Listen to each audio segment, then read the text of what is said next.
அப்பா பார்த்து என்ன தப்பா பேச என்னடா பண்ண?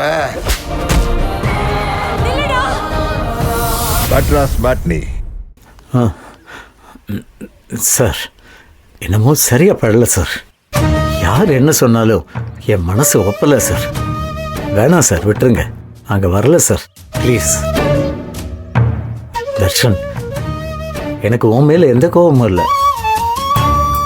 கிட்ட நெருங்கினாதானப்பா கோபம் ஆதங்கெல்லாம் வரும். நாங்கள் விலகி போக நினைக்கிறோம். எங்கள் மனசில் எந்த வன்மமும் இல்லை. இங்கே பாரு, நீ என்ன செய்ய நினைக்கிறியோ அதை நல்லபடியாக செய். நாங்கள் எங்கள் வாழ்க்கையை பார்த்துட்டு போகிறோம். அப்பா, ஏப்பா இப்படி மாற்றி மாற்றி பேசுறீங்க? நான் தான் அவ்வளோ தூரம் சொன்னேனேப்பா, நீங்களும் போகலான்னு சொன்னீங்களேப்பா. ஆமாம் சொன்னேன், ஆனால் கிட்ட நெருங்க நெருங்க பயமாக இருக்குமா மனசுக்குள்ள. என் மனசில் சரியாக வராதுன்னா அது சரியாக வராது தான். அவங்களுக்கு என்ன வேணும்? அவங்க வீட்டு பையன் பத்திரமா வீட்டுக்கு போகணும், அவ்வளோதானே. இதுக்கு எதுக்கு நாம? சார், மன்னிப்பெல்லாம் வேண்டாம் சார். நீங்களே இந்த பையனை அவங்க வீட்டுக்கு கூட்டிகிட்டு போய் பேசி பத்திரமா விட்டுட்டு வந்துடுங்க சார். எங்களை எங்கேயே விட்டுட்டு போயிடுங்க சார், ப்ளீஸ். அப்பா, ஏன்பா இப்படிலாம் பேசுறீங்க? என்னால் முடியல பார்கவி. மனசுக்குள்ள ஏதோ தோணிக்கிட்டே இருக்கு. யார் என்ன சமாதானம் சொன்னாலும் என்னால் ஏற்றுக்க முடியல. ஜீவானந்த ஐயா, உங்களை கையெடுத்து கும்பிட்டு கேட்டுக்கிறேன், எங்களை விட்டுருங்க. நாங்கள் இப்படியே பஸ் ஏறி வேற ஏதாவது ஊருக்கு போய்டுறோம். இந்த பையனை கூட்டிட்டு போய் பத்திரமா அவங்க வீட்டில் கொண்டு விட்டுருங்க. அப்பா, சொல்றத கேளுங்கப்பா. பார்கவி, வேண்டாம். இதுக்கு மேலே அவர் கட்டாயப்படுத்த வேண்டாம்.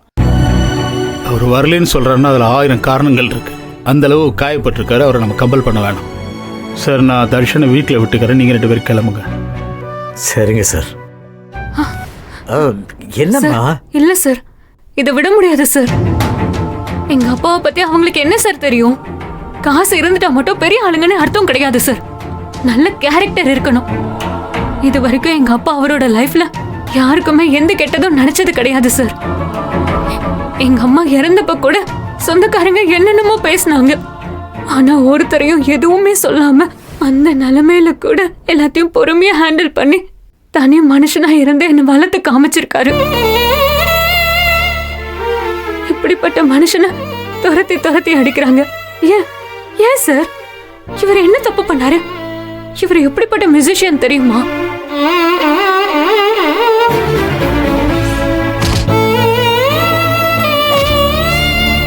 ஸ்டேஷன்ல கொண்டு போய் இவரை அடிச்சு தப்பான தொழில் பண்றாங்கன்னு சொல்லி அசிங்கப்படுத்தி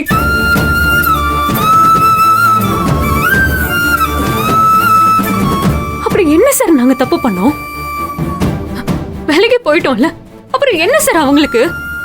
எங்களுக்கு ஏன் இப்படி ஒரு தண்டனை? எப்ப பிரச்சனை ஆரம்பிச்சதோ அப்பத்துல இருந்து இவர் நிம்மதியா தூங்கவே இல்லை சார். சரியா சாப்பிடுறது கூட கிடையாது. எந்த நேரத்துல என்ன பிரச்சனை வரும்னு பயந்துகிட்டே இருக்காரு.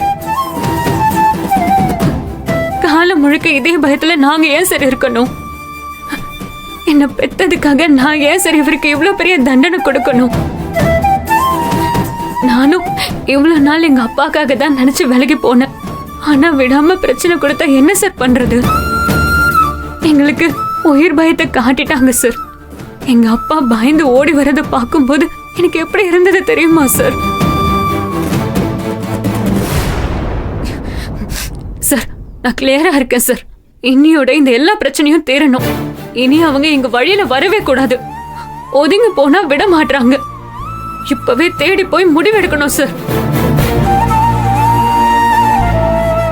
அப்பா, என்ன நம்புங்க. தப்பே பண்ணாம நாம எதுக்கு ஓடி போய் ஒளியணும்? இன்னைக்கு கிளியரா பேசி ஒரு முடிவு எடுத்துடலாம். இன்னையோட இந்த பிரச்சனைக்கு முடிவு எடுத்துட்டு நிம்மதியா வாழலாம்ப்பா. இந்த ஒரு தடவை என்ன நம்புங்கப்பா. எனக்கு ஒரு கடைசி சான்ஸ் கொடுங்கப்பா. நான் பேசுறேன்.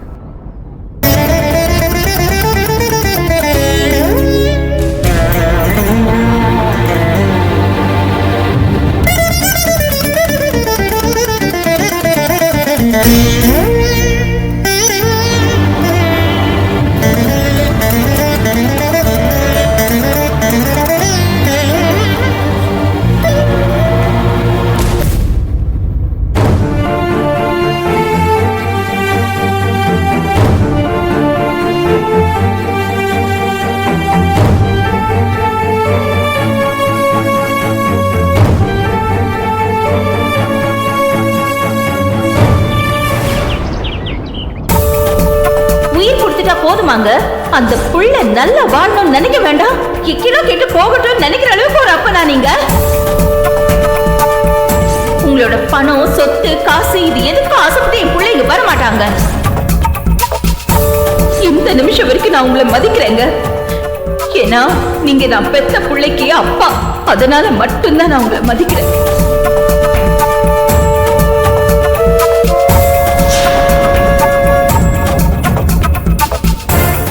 என்னப்பா ஞானா வர்றோம் சொல்லி ரொம்ப நேரமாச்சு, இன்னும் காணா. வர்றாங்களா இல்லைன்னு கேட்டு பாப்போ. ஏப்பா ஞானா இரு இரு இரு வேணாப்பா, நீ ஒன்றும் கேட்க வேணாம். அவ வரவது வரட்டும். உட்காருப்பா. எப்பா நீ அதுகளுக்கு ரொம்ப இடம் கொடுக்குற. எவனோ ஊர் பேர் தெரியாதவன் வருவானா, அவங்கிட்ட போய் மன்னிப்பு கேட்கிறேன்னு நிக்கிற. ஏம்மா 1000 முறை சொல்லிட்டேன், யார் எதுவும் பேசாதீங்க. என் மகன் வந்தா போதும், அதுக்கு மேல எனக்கு எதுவும் வேணாம். எதுவும் வேண்டான்னா நம்ம கிட்ட சம்பந்தம் பேசினவளையும் அடிச்சு விரட்டி விட்டீங்க. இனி இவளோட ராஜ்யம் தானா? ஏம்மா பேசாம இருமா. நீங்கெல்லாம் அப்பப்போ நடக்கிற பிரச்சனையத்தை யோசிக்கிறீங்க, நான் அதை தாண்டி யோசிக்கிறேன். என்னைய கேள்வி மேல கேள்வி கேட்காம அமைதியா இருங்க.